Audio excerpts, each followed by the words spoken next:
किसान मजदूर एकता जिंदाबाद, किसान मजदूर एकता जिंदाबाद, हमारा भाईचारा जिंदाबाद। नारनौंद में भाजपा सांसद रामचंद्र जांगड़ा के घेराव के दौरान हुए विवाद के मामले में शनिवार को किसानों ने नारनौंद थाना परिसर में पंचायत की। इस दौरान फैसला लिया कि प्रशासन ने इस मामले में 7 नवंबर तक विचार नहीं किया तो 8 नवंबर को हांसी एसपी कार्यालय का घेराव करेंगे। किसानों ने पंचायत में ऐलान किया कि जब तक उनकी मांग पूरी नहीं होती तब तक उनका धरना नारनौंद थाना परिसर में जारी रहेगा। किसानों की मांग है कि उनके किसान साथियों पर दर्ज मुकदमों को तुरंत खारिज किया जाए। वहीं किसान कुलदीप के घायल होने के मामले में राज्यसभा सांसद रामचंद्र जांगड़ा और उनके साथियों पर मामला दर्ज किया जाए।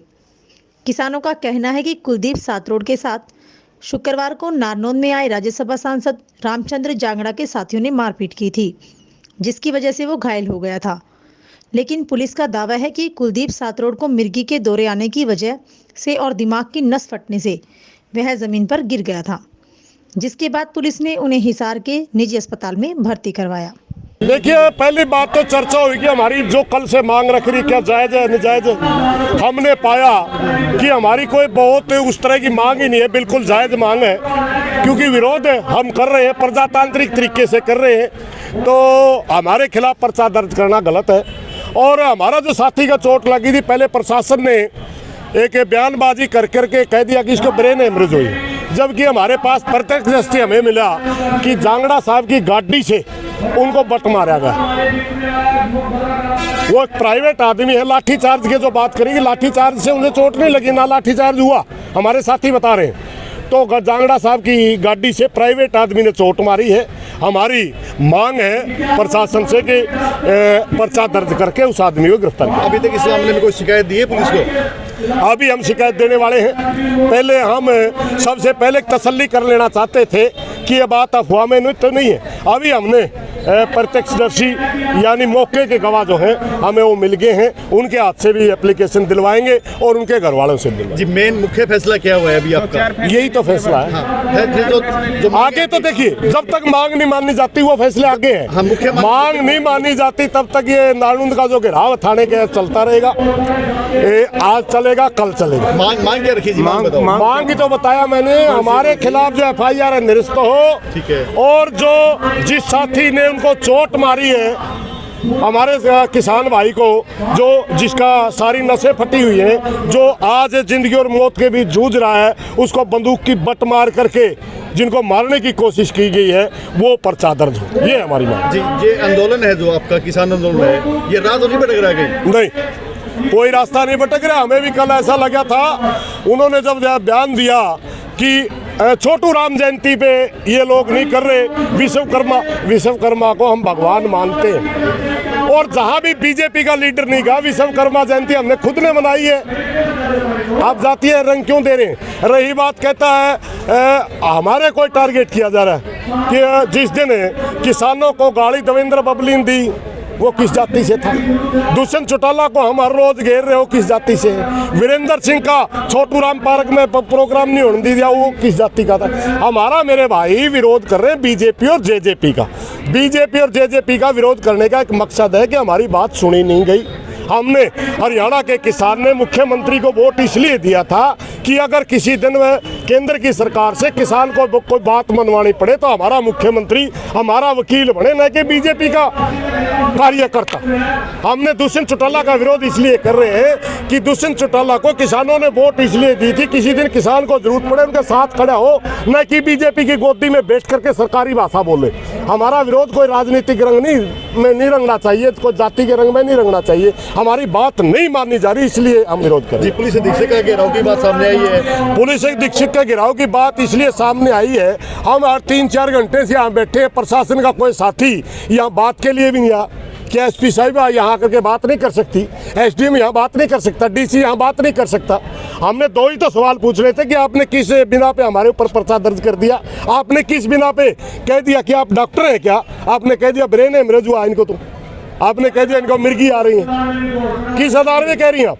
जबकि हमारे पास प्रत्यक्ष गवाह है कि हमारे सामने बट मारा गया। कोई प्रतिनिधिमंडल वगैरह आपने गठन किया है आगे बातचीत के लिए? बातचीत के बुलाएंगे तभी तो गठन करेंगे, हमारी बात ही नहीं सुन रहे। जब हमारे को कहेगा आओ बात करिए तभी तो हम कोई गठन करेंगे। अभी तक तो हमारे साथ बात का ऑफर ही नहीं है। ये दोनों बातें मान ली गई तो फिर एसपी का घेराव होगा। फिर ये दोनों बातें मान ली गई तो फिर आंदोलन तो दिल्ली चला जाएगा। फिर ये आंदोलन क्या करेगा? सर ये हिसार जिले के सभी टोले प्रधान आए हुए थे या बाहर के भी थे? यहाँ हिसार जिले के टोलों के भी थे, जींद के भी थे, बहुत सी खापे भिवानी के भी थे और यहाँ बहुत सी खापों के अध्यक्ष थे और 10-12 संयुक्त मोर्चा नेता भी थे हरियाणा के। देखिए, इसमें पहला फैसला तो ये लिया गया, जब तक हमें न्याय नहीं मिलता, जब तक रामचंद्र जांगड़ा उसके जो गुंडे थे उनके खिलाफ 307 के मुकदमे दर्ज करके उनको गिरफ्तार नहीं किया जाता, तब तक हम ये जो धरना है ये परमानेंट रूप से चलेगा। जब तक हमारे साथियों के ऊपर गलत तरीके से मुकदमे खारिज नहीं हो जाते तब तक ये धरना यहाँ परमानेंट रूप से चलेगा। दूसरा फैसला ये लिया गया है, अगर 8 तारीख तक हमारी बातें नहीं मानी जाती, एसपी ऑफिस झांसी को घेरा जाएगा, जिसमें पूरे हरियाणा से सारी खापें आएंगी, सारे टोल आएंगे, जितने किसान संगठन सारे के सारे वहाँ शामिल होंगे और उसका कोई समय बाउंड हमने नहीं किया है। जब तक हमारी मांग नहीं पूरी हो जाती तब तक हम ये प्रयास करेंगे कि वहाँ भी परमानेंट कोई ना कोई फैसला लिया जा सके। सर जो ये आप एफआईआर दर्ज करवाने की मांग कर रहे हैं ये उसकी पत्नी द्वारा की जाएगी या संयुक्त किसान? अभी हमारी लीगल कमेटी की टीम है जिसमें सुप्रीम कोर्ट के वकील हैं, उनसे हम एडवाइस लेके सलाह लेके अगर प्रत्यक्षदर्शियों से अगर मुकदमा मजबूत बनेगा तो प्रत्यक्षदर्शियों के सारा लेके करवाएंगे, अगर पत्नी की आवश्यकता होगी तो पत्नी की होगी, लेकिन ये जरूर है कि हम उनके खिलाफ मुकदमा दर्ज करवाने का काम जरूर करेंगे। सर ये जो मीटिंग रखी गई थी इसमें हिसार जिले के टोलों के सभी प्रधान आए हुए थे या हरियाणा या आसपास के शहरों के भी? तमाम हरियाणा के मौजूद लोग थे इसमें, सारे हरियाणा के टोलों से भी आ रहे थे, खापों से भी आ रहे थे, संगठनों से भी आ रहे थे। इसमें एसपी जो निकिता गहलोत है उसने भी ये कहा है कि उसकी मिर्गी के दौरे आने से वो हुई है। ये शर्मनाक बयान है। एमएलआर की रिपोर्ट तो बाद में आती है, कोई एसपी इस प्रकार का बयान दे जैसे मेरे शरीर में कितनी बीमारी कौन सी है, एसपी मैडम कौन सा ले रही पैमाना मापन का, उसका काम डॉक्टरी करना नहीं है। कोई व्यक्ति, कोई नौजवान साथी, किसान परिवार का बेटा वेंटिलेटर के ऊपर अपनी एक आखिरी सांस गिन रहा है और एसपी मैडम इतने जिम्मेदार पद के ऊपर बैठ के इस प्रकार की बयानबाजी करे अपने आकाओं को, नेताओं को खुश करने के लिए, ये शर्मनाक बयान है। 8 तारीख को इस बयान के बारे में भी हम एसपी मैडम से पूछने का काम 8 तारीख को ये जो एसपी ऑफिस का घेराव किया जाएगा इसमें कहाँ से सदस्य आएंगे? पूरे हरियाणा से आएंगे, एसकेएम के नेता भी आएंगे। सर ये देखिए, पहला फैसला ये है, यहाँ जो थाने में हमारा धरना चल रहा है ये दिन रात जारी रहेगा।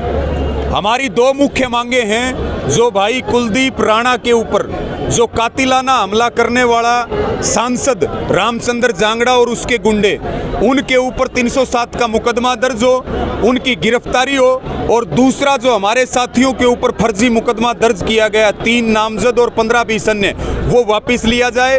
तो धरना यहाँ लगातार हमारा जारी रहेगा। दूसरी बात, जो भाई कुलदीप हैं जो हिसार के हॉस्पिटल में एडमिट हैं, उनकी तरफ से, हमारे साथियों की तरफ से मुकदमा दर्ज करने के लिए एक दरखास्त जो है वो थाने में दी जाएगी। और तीसरा, 8 तारीख को हरियाणा की सभी खापें, हरियाणा के सभी संगठन, पूरा संयुक्त किसान मोर्चा, हरियाणा के सभी नौजवान, किसान, बुजुर्ग, माताएं, बहनें 8 तारीख को हजारों की संख्या में सुबह 11 बजे झांसी एसपी ऑफिस का घेराव करेंगे। और मान जाएं तो ठीक है, 2 दिन का टाइम आज का और कल का, नहीं तो फिर फैसला कड़ा और बड़ा होगा। हम पीछे नहीं हटेंगे जब तक हमारी और हमारा भाई जो है वो सीरियस है, तब तक उसकी भी स्थिति क्लियर हो जाएगी, वो बचेगा या नहीं बचेगा। 8 तारीख को आप एसपी ऑफिस का घेराव करेंगे, क्या यह धरना यहाँ स्टार्ट रहेगा क्या? धरना यहाँ स्टार्ट रहेगा।